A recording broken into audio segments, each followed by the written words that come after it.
آج یاد آتا ہے سلطان نور الدین زنگی، جنہوں نے نام محمد پر اپنا سب کچھ وار دینے کا عزم کر رکھا۔ دنیا پہ کتنے حکمران آئے ہیں، آج دنیا ان کا نام بھی نہیں جانتی، لیکن کیا وجہ ہے کہ سلطان ایوبی کا نام لبوں پر آئے ادب سے پلکیں جھک جاتی، عقیدت اور احترام کے جذبات سینے میں پیدا ہوتے۔ کیوں؟ اس لیے کہ حضور علیہ السلام کے نام پر اس نے وفا کی ہے، اور یہ رب کا وعدہ ہے کہ جو میرے رسول سے وفا کرے گا پھر اس کو میں مرنے نہیں دوں گا۔ اقبال نے اپنا سارا فلسفہ شعر میں نچوڑا ہے کہ محمد سے وفا تو نے تو ہم تیرے ہیں، یہ جہاں چیز ہے کیا لوح قلم تیرے۔ تو حضور کے نام پہ جن لوگوں نے وفا کی ہے، رب نے پھر انہیں مرنے نہیں دیا۔ آج بھی سلطان صلاح الدین ایوبی کی قبر بھی زندہ ہے، آج نور الدین زنگی کی قبر بھی زندہ ہے۔ اچھا، یہ بات میں بتاؤں کہ حضور علیہ السلام کے گستاخوں کے ساتھ نپٹنا یہ ہر شخص کے بس کا روگ بھی نہیں، یہ ڈیوٹی بھی رب کی طرف سے ہوتی ہے، اور رسول اللہ جس کو پسند کریں اس کی ہی یہ ڈیوٹی لگاتے ہیں، ورنہ کس کے سینے میں یہ آرزو نہیں مچلتی؟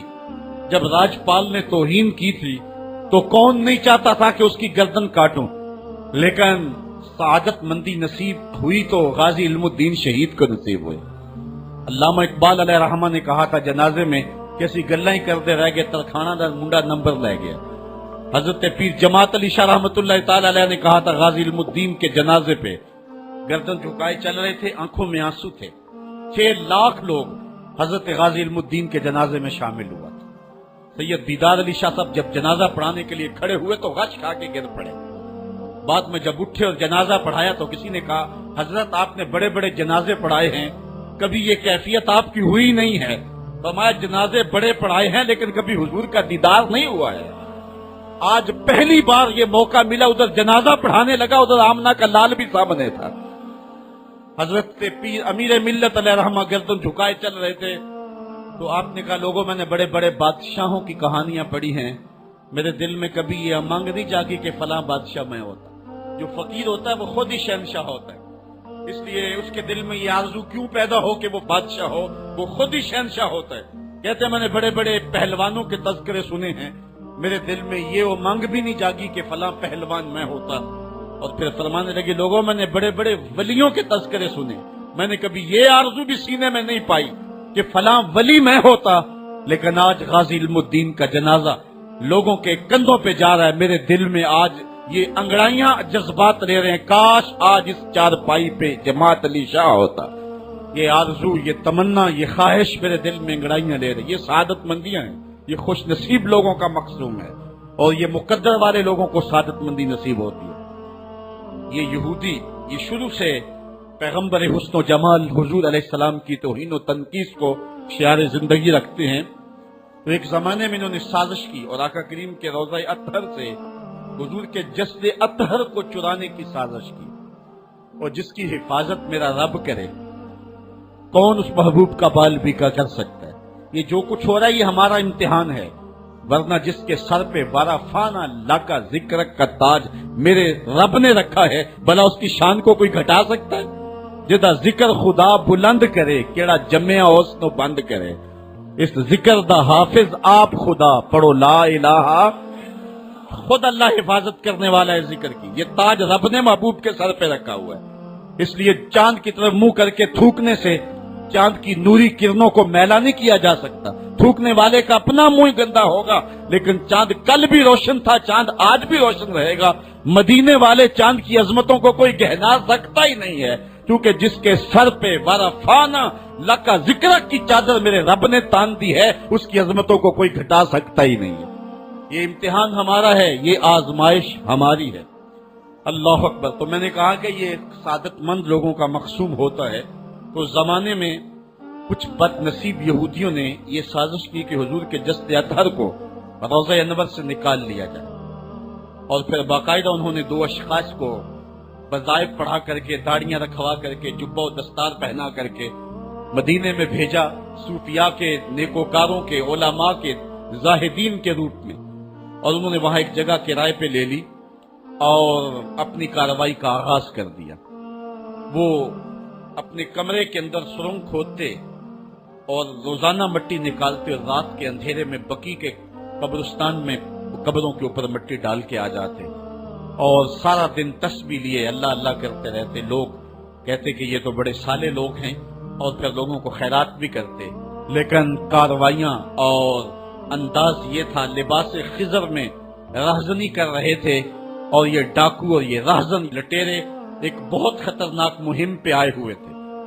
جب وہ بالکل قریب پہنچ گئے اور ایک روایت میں آتا ہے کہ حضرت عمر کے پاؤں کا انگوٹھا بھی ننگا ہو گیا.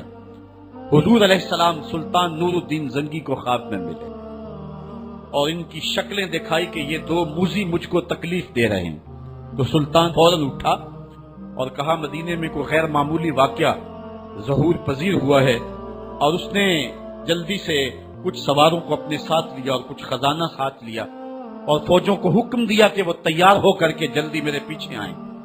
مدینے میں پہنچ کر کے اس نے دعوت عام کر دی اور لوگوں کو کہا کہ آؤ میرے دسترخوان نعمت سے کھاؤ، اور لوگوں کو خیرات کرنے لگا.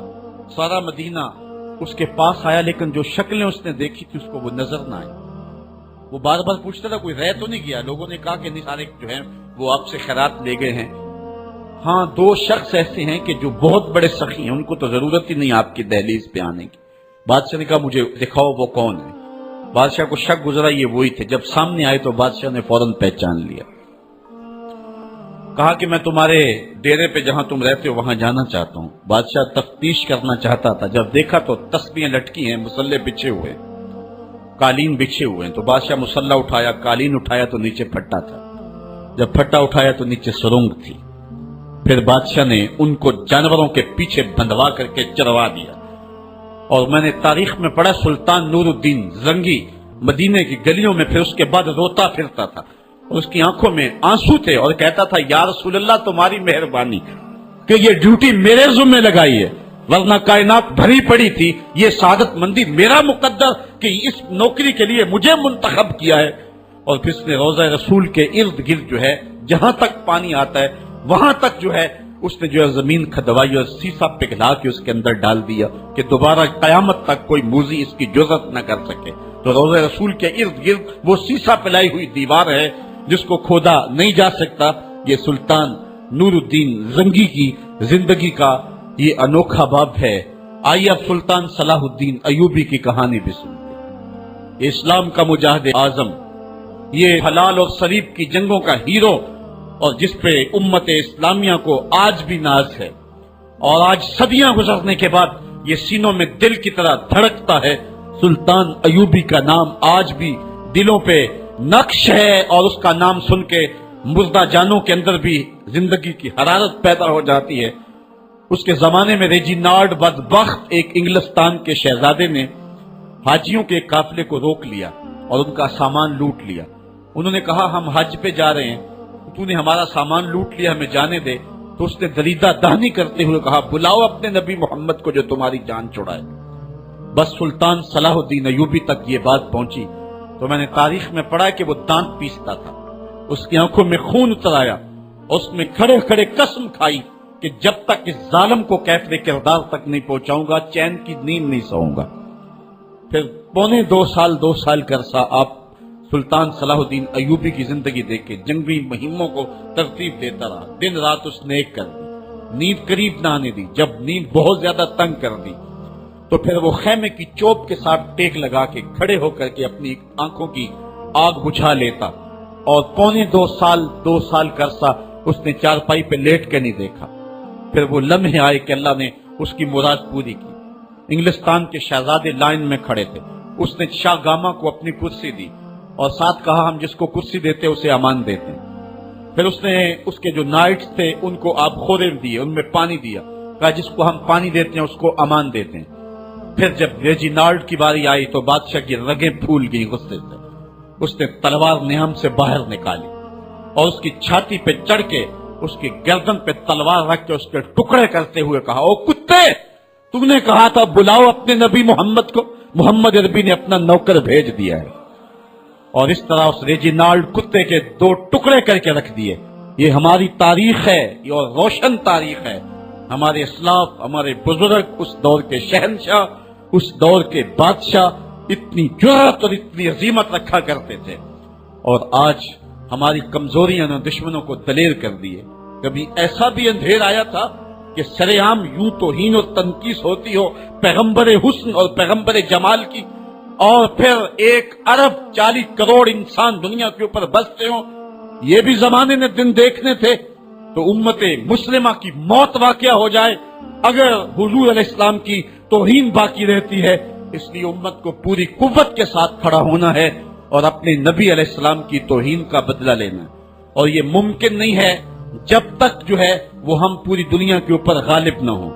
اللہ تعالیٰ امت کو وہ دن نصیب فرمائے کہ امت کا غلبہ اللہ تعالیٰ نصیب فرمائے۔ اس وقت ہمارا المیہ یہ ہے کہ ہمارے پاس عالمی لیڈر کوئی نہیں ہے، عوام کے جذبے یقیناً دیکھنے کے۔ سیریا کے بچوں کو میں نے دیکھا کہ وہ چھوٹے چھوٹے بچے، انہوں نے ہاتھوں میں کتبہ پکڑا ہوا ہے، اور میں اس منظر کو دیکھ کر کے کتنی دیر تک سکتے میں رہا۔ اس کے اوپر لکھا ہوا تھا اقتلونا ولا تسبوا لنبینا، ہمارے ٹکڑے کر دو لیکن ہمارے نبی کو گالی نہ دو۔ ان بچوں کے درد کی کہانی کلیجے چیر رہی تھی۔ یہ محبتوں کا عالم، وہ اقبال نے کہا تھا چمن میں رخت گل شبنم سے تر ہے، چمن میں رخت گل شبنم سے تر ہے، سمن ہے سبزہ ہے باد سحر ہے، مگر ہنگامہ ہو سکتا نہیں گرم، یہاں کا لالا بے سوزے جگر۔ اس وقت امت بے امام ہے، امت کے پاس جو ہے وہ کوئی ایسا شخص نہیں ہے جو امت کی رہنمائی کرے۔ ملک بھی خالی ہیں اور عالمی لیول پہ بھی ہم کسی امام سے محروم ہیں۔ اللہ نے وہ دن نصیب کرنے ہیں، ہم صفے سیدھی کریں، بس ہمارا کام اتنا ہے۔ صفے سیدھی کریں گے تو امام بھی اللہ بھیج ہی دے گا، اور وہ وقت آئے گا کہ اس کے جھنڈے نیچے ہم کھڑے ہوں گے۔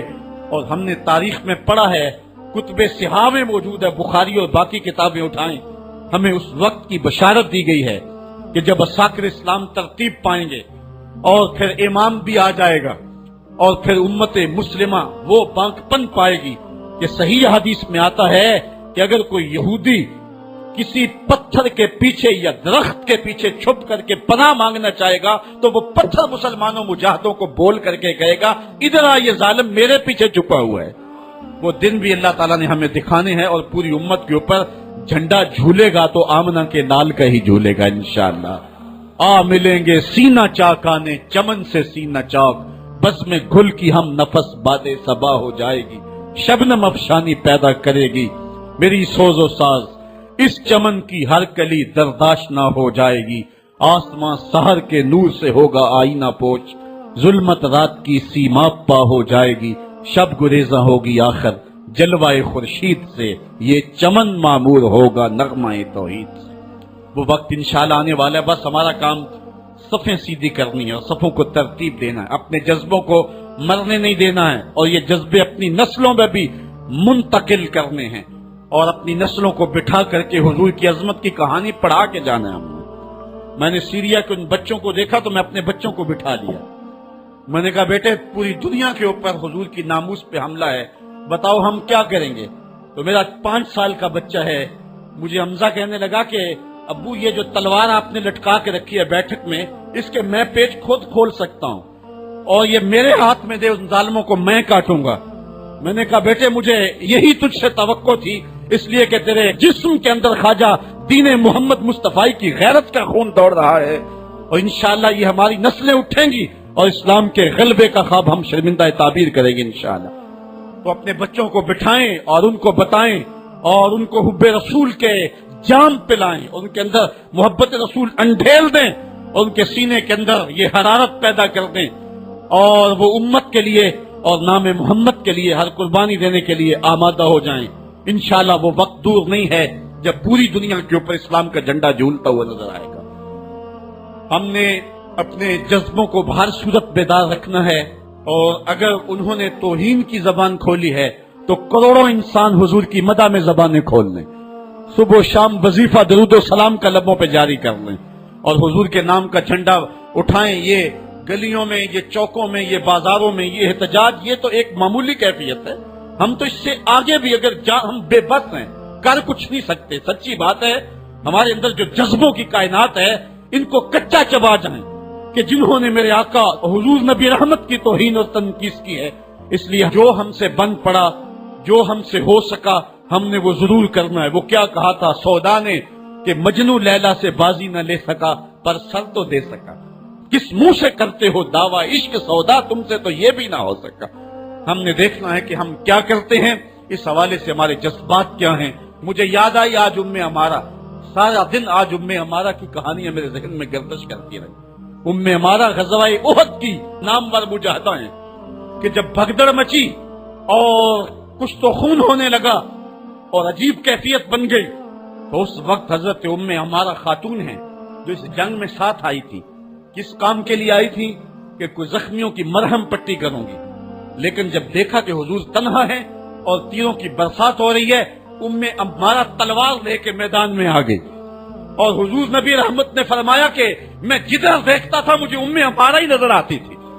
اگر ادھر سے حملہ ہوتا آگے عمارہ کھڑی ہوتی، اگر ادھر سے حملہ ہوتا تو عمارہ کھڑی ہوتی۔ میں کہتا عمارہ تیرے نام پہ میری نسلیں قربان، جس نے محمد عربی کی آبرو کا پہرا دیا۔ اللہ اکبر۔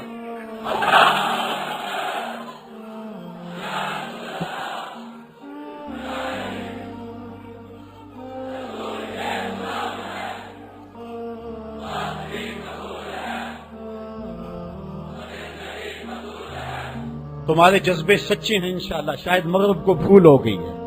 یہاں ایک ایک بچہ غازی علم الدین ہے، ایک ایک بچہ عامر چیمن ہے۔ یہ سعادت مندیوں کا سفر ہے۔ یہ مغرب کو بھول ہو گئی ہے، اس نے کس قوم کو چھیڑا ہے؟ ان کی غیرت مری ہوئی نہیں ہے، انہوں نے کچوکے دیے، زخم دیے، امت کو معاشی بحران میں مبتلا کر دیا۔ روز پیٹرول کے بم ہمارے اوپر گرتے ہیں، لیکن ہم کبھی میدان میں نہیں آئے۔ لیکن سارے معاملات کے اندر ہم کمپرومائز کر سکتے ہیں، کمزوری بھی دکھا سکتے ہیں۔ اگر اس عنوان سے ہم کمزوری دکھائیں، ہمارا بچتا ہی کچھ نہیں ہے۔ ہمارا سب کچھ نام محمد ہے۔ ہم نے ہر دور میں تقدیس رسالت کے لیے وقت کی تیز ہواؤں سے بغاوت کی ہے، چھوڑ کے سلسلہ رسم سیاست کا فسوں، بس ایک نام محمد سے محبت کی ہے۔ ہم نے عہد غلامی کرنا ہے حضور علیہ السلام کے نام سے، اور انشاءاللہ یہ ہماری سعادت مندی ہے۔ ورنہ ہم نے وہ زمانہ بھی دیکھا ہے جس زمانے میں کوئی ایسا متنفس نظر نہیں آتا تھا جو حضور کے نام کا جھنڈا اٹھائے۔ یہ تاتاریوں کا دور ہے، جب بغداد کو اجاڑا گیا، امت کے سر کاٹے گئے، اور یہ حال تھا کہ منگول سردار نے کہا کسی مسلمان کا سر لاؤ، اپنے فوجیوں کو کہا نہیں تمہارا سر کاٹ کے لگائیں گے۔ ایک مینار تعمیر کرنا کھوپڑیوں کا، اور پھر مسلمانوں کا پتہ ڈھونڈتے ہوئے لوگ ہاتھ میں پیسے لے کے گھومتے تھے کہ کسی مسلمان کا پتہ دے دو، اس کا سر کاٹے ہم، لیکن مسلمان ملتا نہیں تھا، کاٹ دیے گئے۔ دجلہ 3 دن تک خون بن کے بہتا رہا۔ یہ ہماری تاریخ ہے بغداد کی۔ اور پھر دجلہ کا بند توڑ دیا گیا، جو لوگ تہ خانوں میں چھپے تھے 1.25 لاکھ لاشیں ہم نے وہاں سے پھر نکالی۔ پھر وہ لمحے آئے کہ کوئی ایسا متنفس نظر نہیں آتا تھا جس کے ہاتھ میں اسلام کا جھنڈا ہو۔ ایک منگول سردار عیسائی ہو گیا، اس نے ایک عیسائی پادری کو بلایا اور کہا کہ اپنے مذہب کی تبلیغ کر تاکہ کچھ لوگ اور بھی ہمارے ہم نوا ہو جائیں۔ اس نے قسم پرسی کے سالم میں کہ اب کوئی شخص نہیں ہے جو اسلام کا نام لیوا ہو، تو اپنے خود سے باطنی کا اظہار کر دیا اور پیغمبر حسن و جمال حضور نبی رحمت کی توہین و تنقیص کا آغاز کیا۔ ابن حجر نے لکھا ہے کہ ایک کتا تھا جو خیمے کی چوب کے ساتھ بندھا ہوا تھا۔ جب اس نے توہین کا آغاز کیا تو اس نے بھونکنا شروع کر دیا۔ لوگوں نے کہا کہ یہ کتا تیری اس توہین کی وجہ سے بھونک رہا ہے۔ اس نے کہا نہیں ایسی کوئی بات نہیں، یہ کتا نسلی کتا ہے۔ واقعی وہ نسلی تھا، اور میرا ہاتھ کا اشارہ پا کے غیرت میں آ گیا ہے، کوئی ایسی بات نہیں ہے۔ اس نے پھر توہین کا آغاز کر دیا۔ ابن حجر نے لکھا ہے کہ اس کتے نے زنجیر تڑوا کر کے اس پادری کے گلے میں جا کے دانت گاڑ دیے اور چھوڑا تب جب اس کو واصل جہنم کر دیا۔ اس منظر کو دیکھ کے 70,000 اس فوج کے سپاہی اسلام کے دامن میں آ گئے۔ اقبال نے اسی موقع پہ کہا تھا تو نہ مٹ جائے گا ایران کے مٹ جانے سے، نشائے میں کو غرض نہیں پیمانے سے، ہے ایاں یورش تاتار کے افسانے سے، پاسباں کعبے کو مل گئے صنم خانے سے۔ اللہ اپنے نبی کی آبرو کی یوں بھی حفاظت کرنا جانتا ہے۔ کون جانتا تھا کہ عامر چیمہ یہ کام سر انجام دے گا؟ وہ تو ٹیکسٹائل کی ڈگری لینے گیا تھا، لیکن غلامی رسول کی سند لے کے پلٹا۔ میں نے غازی کے جنازے میں شرکت کی ہے، آپ نیٹ پہ جائیں اور وہاں اس کے جنازے کی تصویر دیکھیں، یا کہیں تصویر آپ کو میسر ہو۔ جنازہ لوگوں کی انگلیوں پہ ہے، بھاری تابوت اور اس کے اندر اس کا جسد اطہر، لیکن ہاتھوں پہ نہیں ہے، آپ کو انگلیوں کے پوروں پہ نظر آئے گا۔ اور ایسے مناظر بھی دیکھنے والوں نے دیکھے کہ رش کی وجہ سے لوگ نیچے سے ہٹ بھی جاتے اور وہ پھر بھی ہواؤں میں تیرتا رہتا۔ آپ جا کے دیکھ لیں، میں کوئی ہوا میں بات نہیں کر رہا، بالکل انگلیوں کے پورے پہ میں خود شامل تھا، اور میری سمجھ میں اس وقت بات نہیں آتی تھی کہ یہ کیا ماجرا ہے، اتنا بھاری صندوق اور انگلیوں کے پوروں پہ۔ پھر ایک دن میں حضرت سعد بن معاذ کی کہانیاں پڑھ رہا تھا کہ ان کا جنازہ بڑا ہلکا تھا، تو پوچھا گیا تو فرمایا کہ سعد کے جنازے کو صرف انسان ہی جو ہے وہ کندھا نہیں دے رہے، فرشتے بھی کندھا دے رہے ہیں۔ غازی کا جنازہ ایسے ہوا میں تیرتا تھا جس طرح پانی پہ کشتی تیرتی۔ میں نے خود غازی کی قبر کی پائنتی پہ ایک سید زادے کو روتے دیکھا، اور وہ کیا رہا تھا، ربا میں تینوں یہ نہیں کہندا مینوں عامر چیما بنا دے، میں کہنا ہے قدماں دی مٹی ہی بنا دے۔ یہ سعادت مندی کی موت ہے، یہ خوش نصیب لوگوں کی زندگی ہے، اور مسلمان اس کو اعزاز سمجھتا ہے۔ اس پورے حال میں کوئی ایک شخص بھی نہیں ہوگا کہ جس کے دل میں یہ آرزو نہ ہو کہ میں حضور کے نام پہ قربان ہو جاؤں۔ ایک ایک شخص کے سینے کے اندر، میں سمجھتا ہوں میرا ہی سینہ، لیکن نہیں، ہر شخص کا سینہ یہ ہے، اور ہر شخص کے اندر کے جذبات یہ، یار یہ دھڑاکے ہے زندگی میں حضور کے بغیر، سب کچھ حضور ہی ہیں، اور ہماری زندگی کا سب سے قیمتی اثاثہ حضور کی ذات ستودہ صفات ہے۔ آپ کو جمعۃ المبارک کو جو کال دی گئی اس میں بھرپور شامل ہوں، جہاں جہاں سے آئے ہیں وہاں جو جلوس ہو بھرپور شامل ہوں، لوگوں کو ترغیب دیں، اور اس کو جو ہے وہ بہت بڑے سائز کے اندر جلوسوں کو منعقد کرے تاکہ مغرب کو پیغام جائے کہ یہ تھکے ہوئے، ماندے ہوئے، ہارے ہوئے، یہ جو ہے وہ معاشی بحرانوں کے پسے ہوئے لوگ جب بھی اپنے من کا سودا کرتے ہیں تو بازار مصطفیٰ میں ہی کرتے ہیں، ان کو پیغام جائے، اور ہماری نسلوں کے اندر بھی یہ جذبے جاگے، اپنے بچوں کو بھی انگلیوں سے لا کر کے جو ہے وہ ان جلوسوں کے اندر لے کر کے آئیں، اور اس سعادت مندی کے سفر کے اندر ان کو بھی شامل رکھیں تاکہ ان کے اندر بھی یہ جذبے بیدار ہوں۔